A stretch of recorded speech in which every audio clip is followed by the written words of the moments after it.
When I was 20 years old, I got my very first tattoo. It's on my arm, and it's of a phoenix, and it states the words, patience, persistence, perfection, which ultimately to me meant if you are patiently persistent, you will ultimately achieve perfection. Throughout the years, I had several things added, including the words persevere, prudence. I had the semicolons added alongside a compass. All of these different pieces mean different things to me, but today I want to talk about the word persevere. So when I had persevere added and I scheduled my appointment with the tattoo artist, I learned that his name was James 6. So I thought to myself, okay, James 6, maybe I should go read that. And I went to the book of James, opened it up, started reading, and saw that there were only 5 chapters in James. So I thought, okay, I'll just read the whole book of James. And as it starts out, right here in chapter 1, it says, "Count it all joy, my brethren, when you meet various trials, for you know that the testing of your faith produces steadfastness. And let steadfastness have its full effect, that you may be perfect and complete, lacking in nothing." I continued to read the book of James, and all throughout it, it talked about the perseverance that it takes to be, perfected and good and holy and all of these different pieces, right? If you haven't read the book of James in a while, I highly recommend it if you are looking to grow in your faith and foundation. But it was by reading this and seeing perseverance and steadfastness that I thought to myself, wow, okay, I've read James chapters 1 through 5, and now it's time to go see James 6. I did. I had persevere added, and I think it ties in beautifully to what St. Thomas Aquinas is talking about today in Aquinas' Lenten Meditations. So if you're new here, hi, I'm Allie Marie. This is My Catholic Perspective. Today is day 6 in our Lenten book study, or Plenton book study, where we're posting a podcast every day during Lent. And today we're talking about why Jesus had to be tempted in the desert. Yesterday we talked about it was fitting that he should be tempted, and today St. Thomas Aquinas discussed that Christ had to be tempted in the desert. And when I look at this ability of steadfastness, that we have to cultivate it, that James tells us here that steadfastness has to have its full effect, that you may be perfect and complete, lacking in nothing. Jesus wandered the desert for 40 days and 40 nights before he was crucified. He was tempted in the desert, and even when he prays at Gethsemane, in the Garden of Gethsemane, the night of his betrayal, he says, "Father, if you are willing, take this cup from me, but not my will, but yours be done." His heart is submitted to the Lord's while he's still aware of his separate desire. He could have prayed that night, "Lord, miraculously save me. Do not allow me to endure this suffering. Please just find another way, and angels come surround me and protect me." Or he could have let Peter fight back against the soldiers when they attempted to seize him, but rather he restored the ear on the soldier that Peter cut the ear off. So many aspects where you see that Christ's steadfastness was nothing but perfected in the desert as he wandered. What does this have to do with temptation? St. Thomas Aquinas says that there are 2 different forms of temptation, one of which is where a person willingly subjects themselves, they put themselves near the occasion of sin. This might look like watching R-rated movies with a bunch of gore, promiscuity, nudity, different things like that. It could be watching shows with, a lot of cursing. I think media in general really does put someone in the near occasion of sin only because it is very secular. It is not rooted in God. What we see a lot of the time on the TV in Hollywood, the majority of the time. There are some shows, obviously. I think of St. Padre Pio right there, right? Where Shia LaBeouf is now converting to Catholicism, considering becoming a deacon, all these different things, right? So there can be goodness that comes from something. But when you look at the overall dynamic of Hollywood, it is very anti-God, pro-abortion, pro-everything. And so that spirit is what is underlying a lot of the televised things that they are producing. So you're willingly subjecting yourself to something that is clearly not of God and that is going to put you in the near occasion of sin, because that is what you are putting into your brain. And it's desensitizing humanity to the severity of what those sins are.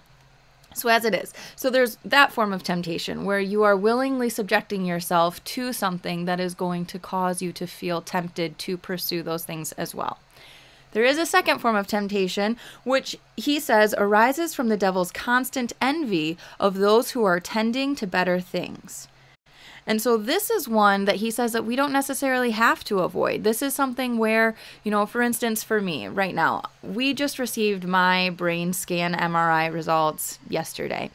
They aren't great. They are not clear. They are not the same as last year's scan, which if you don't follow me, I have had a craniotomy, had a brain tumor removed in 2014. I get yearly MRIs. I have a current tumor that's over on my 7th cranial nerve that they've been monitoring since 2021. So this would be my 4th MRI, because I did a 6-month one in there.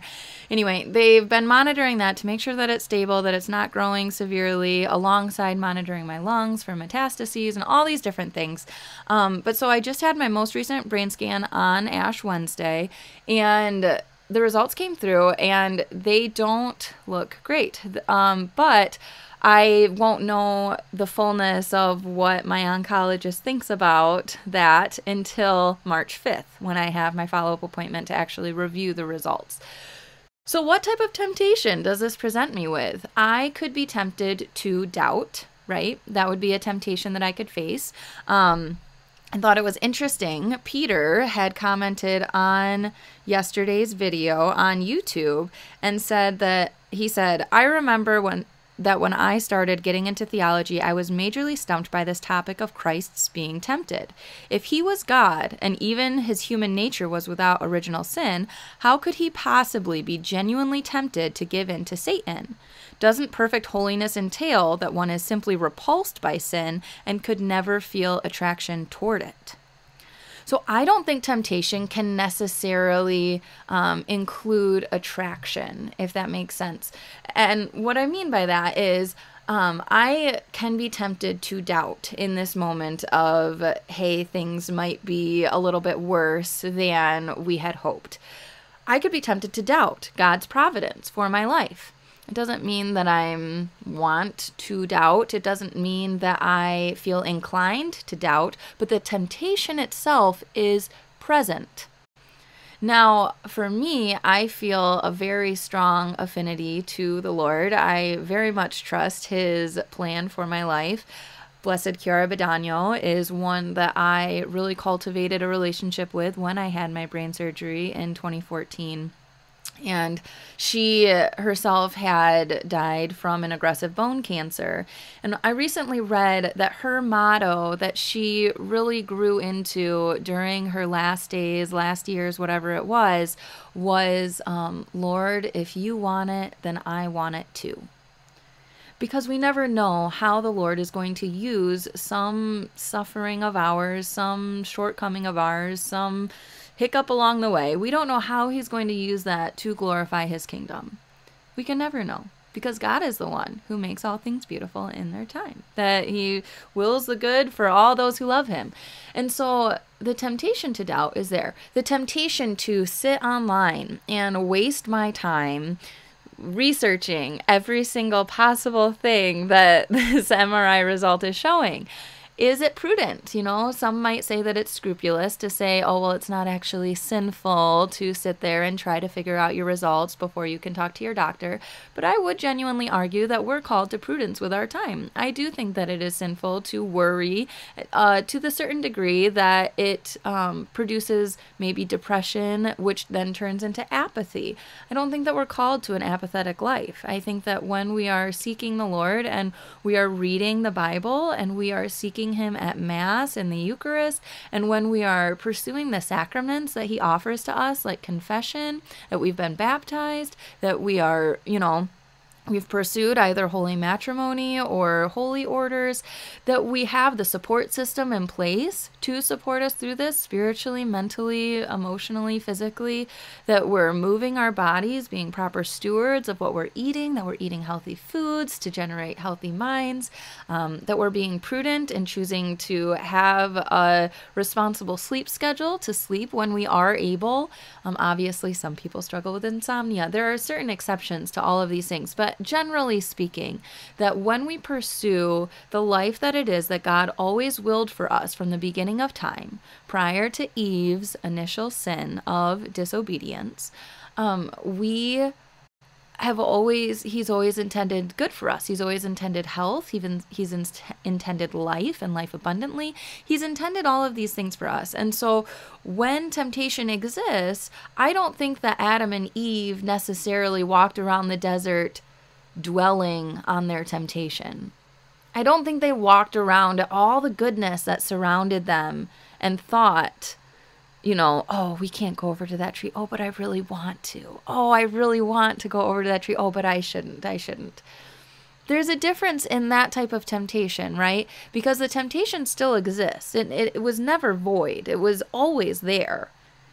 There were just moments where it was a step closer or it was more prominent, right? There's a prominent form of temptation where there's an actual desire, where you have to have a willful turning away so that you don't pursue the temptation.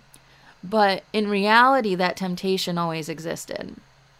And so when I think of Christ in the desert, obviously he's off alone. His support system is solely in the Lord. And St. Thomas Aquinas references that here, how people are tempted more commonly when they are alone, and that we aren't called to sit with idle hands, and that we are to pursue God to do some great work. And so the Lord has led us into the desert with him this Lent. We're not alone. He's led us there. That's why we're even there. That's why we're fasting. That's why we're praying more intensely. That's why we're giving alms. That's why we're doing all of these things, is for the glory of God, is to undertake a great work that God has already laid out for you. And the only way to find that great work, the only way to pursue that great work, is to get up and do it, is to not sit with idle hands, is to pursue all of those sacraments and then look for the grace that it is that God can grant us. There's a term in Catholicism that's concupiscence, right? And that is the intrinsic desire to not want to sin. We want to honor God with our bodies. We want to honor God with our minds. There is an intrinsic desire within humanity, within the human race, that exists, where if you have a well-formed conscience, you're aware of what sin is. This concupiscence that is intrinsically ordered toward God is that desire to not want to sin. You do not want to go against this natural law that he has laid out for us. And that's going to be natural for anybody that exists. That is just an intrinsic thing that we are made with. And so I just wanted to share that with you today too, just to know that yes, temptations abound in this world. They always will. It doesn't matter how much you fast, how much you don't fast, how much you go to church or don't. It doesn't matter what you do. You will always face temptations in one way or another, and the level of gravity that you feel toward those temptations is going to surround, first off, if you're putting yourself in the near occasion of sin, if you are not being prudent and guarding your mind, guarding your heart away from those things that are not of God, that's first and foremost. But then once you start doing that, you will also receive the temptations just because the devil hates us. He's a fallen angel. He never wanted us to be created. That's why he fell away, was because God created the world and humans, and Lucifer was basically just like, what, am I not enough for you? Well, I'll show you, I'll show you what I can do. I'll show you my power. And he fell away with several other angels. All the demons in hell are fallen away angels from heaven as well. And so you have somebody who so desperately hated us that he left the glory of God in order to try to lay dominion over the Lord's creation, who he so desperately loves. And so when you start to understand how much it is that God does love us, and you start to understand how much it is that the devil truly does hate us and wants us to suffer, he wants us out of envy because he dislikes the joy and love that we experience from the Lord, because he wanted that all to himself. And God basically said, no, I want to create this, and I want to create community and, for these humans and everything else. You start understanding the dynamics of this world. You start understanding spiritual warfare on a totally different level. So I hope that helps you today. I hope that helps you understand a little bit more about why Jesus had to be tempted in the desert, and then also understand why it is that we're tempted. How do we turn away from that temptation? How can we put our eyes on God and grow in that steadfastness that he calls us to, so that we can be perfected and holy in his sight, because God does call us to be holy as he is holy every step of the way. And it's baby steps. If you're patently persistent, you will ultimately achieve perfection. If not here on earth, then in heaven, right? That is the goal, because every time we go to confession, every time that we confess our sins and we are forgiven, it is a clean slate. When we are absolved of those sins, it is a clean slate. And then you're in a state of grace again. It's like it's washed away. It never even existed. And so then you move forward in renewed hope that the Lord can instill his perfected desires in your heart. God bless you. Thank you so much for tuning in today. Please pray for me as we move forward in this Lenten journey, now with this new information that I have in regard to my health, or lack thereof of information. But know of my prayers for you as well, that I will be offering anything that I experience for the goodness of your souls. And I just look forward to chatting with you again tomorrow. So take care, and I'll talk to you soon.